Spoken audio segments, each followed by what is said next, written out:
Hello, good morning to every one of us. Ay, grabe. Super init na po here in the Philippines. Parang mapapaso ang iyong balat. Okay, ngayon po is Huwebes Santo. Ayan, Huwebes Santo na po ngayon at bukas ay Biyernes Santo. At tomorrow is Good Friday service. Meron po kaming services dyan. So, from morning until in the afternoon, commemorating ang ating ginawa ng ating Panginoong Jesus, so sa ating Good Friday services, that is a time for us to have a deeper reflections of what we are actually celebrating today. So ngayong Thursday, tinatawag natin na Huwebes Santo, actually ang linis po ng daan pag nakita niyo. Ang road is walang masyadong tao. I think majority is out of town, umuwi na probinsya.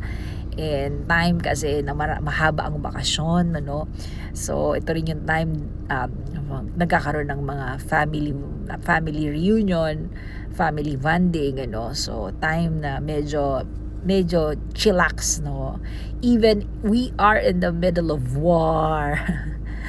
Economy crisis, at maraming bagay. Actually, to be honest, ang crisis lang naman is doon sa mga hindi nakapaghanda, So may mga bansa na even there is war, there is problem in oil, hindi sila ganong ka-apekto, Kasi may affected part kasi merong gas and oil pa rin na ginagamit, pero not fully like in the Europe, in Germany, lahat sila kasi, especially ang cars nila, electric cars na, so lahat ng kanilang ngayon is via solar, So marami na kasing ways and means to get energy, At syempre, katulad sila, mga maanong bansa, sinusuportahan talaga nila yung hindi ka magiging masyadong dependent to other nations.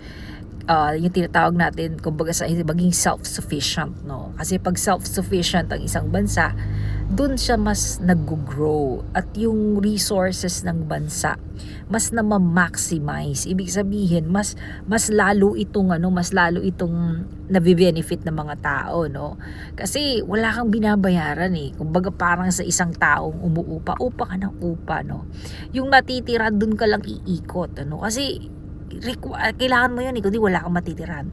But for example, if kung sakasakali na yun nga na ikaw ay self-sufficient, lahat ay wala kang obligations o mga bagay na dapat bilhin at bayaran, Everything is within your, sabi nga natin, bakuran, your backyard. Almost everything is free, relax, walang tensions, wala kang dapat ibig. At yun yung mga ginawa ng mga bansa na talagang, sabi nga natin they wanted to really keep the nations not dependent to other nations. They supply, they give, but they rather give than they are the one receiving or depending. And I think that's wisdom. I remember now in the Bible, that's what the values of the Hebrews, yung mga Israelita. The Lord taught them that they will be a great nation, that the resources that they have is enough for them, not to be dependent. Kaya remember our great father of faith, si Abraham, 'di ba?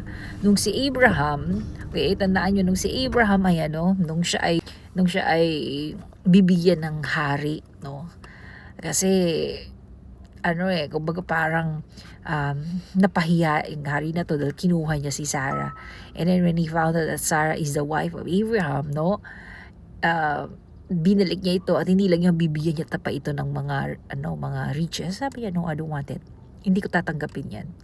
I don't want everybody knows na because of you, ikaw na nagbigay sa akin, kaya ako yumaman. I want my God to really be the one to bless me. And indeed, God bless him, At kadalasan yung mga pinipili yung lugar, yung lugar na na less, sabi nga natin, less road traveled. Nung namili si Lot at si Abraham, di ba? Ano sabi ni Abraham? Kaya siya tinawag na man of faith eh. Kasi bakit? Nung sinabi ni Lot, dito ako. Kasi masiti yung tao. Okay, dito ako. Sabi niya, sige, maghihiwalay tayo, Lot. Diyan ka. Diyan ang tao mo at ang yung mga cattle and ships. Ako naman dito ako sa mountains. And then you know what happened? The Lord still bless him. Kasi ang blessing, wala sa lugar. Wala doon sa natural na typical strategical form para i-bless ka, kasi ang blessing talaga ay nasa Diyos.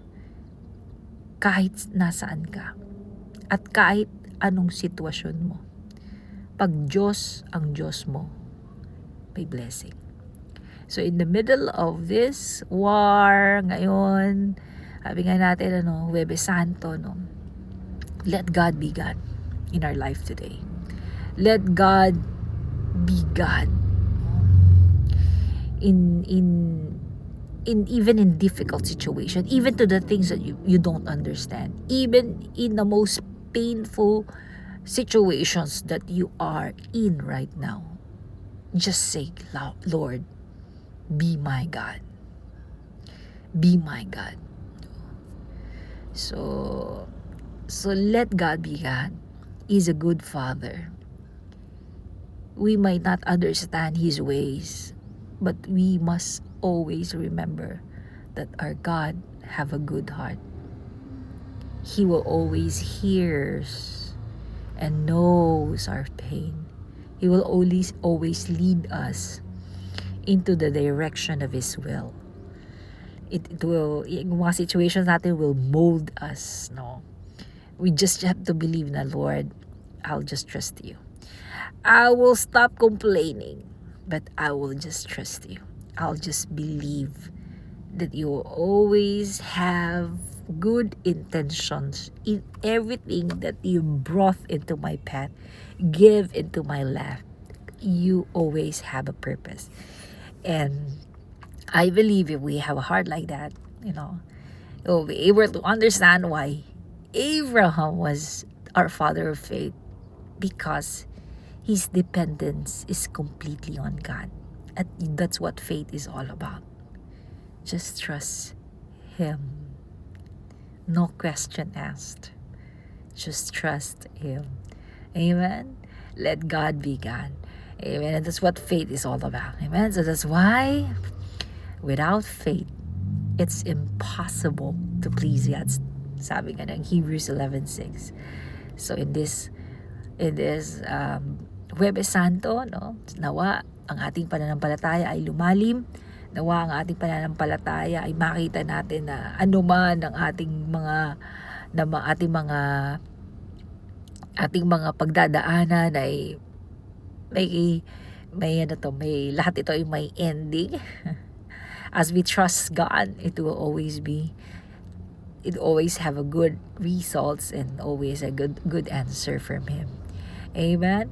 So again, may every one of you have a good long weekend and also have a meaningful Lenten season. Okay? Muli po, magandang umaga sa inyong lahat at magandang Huwebes Santo po sa inyo. God bless everyone. Bye-bye.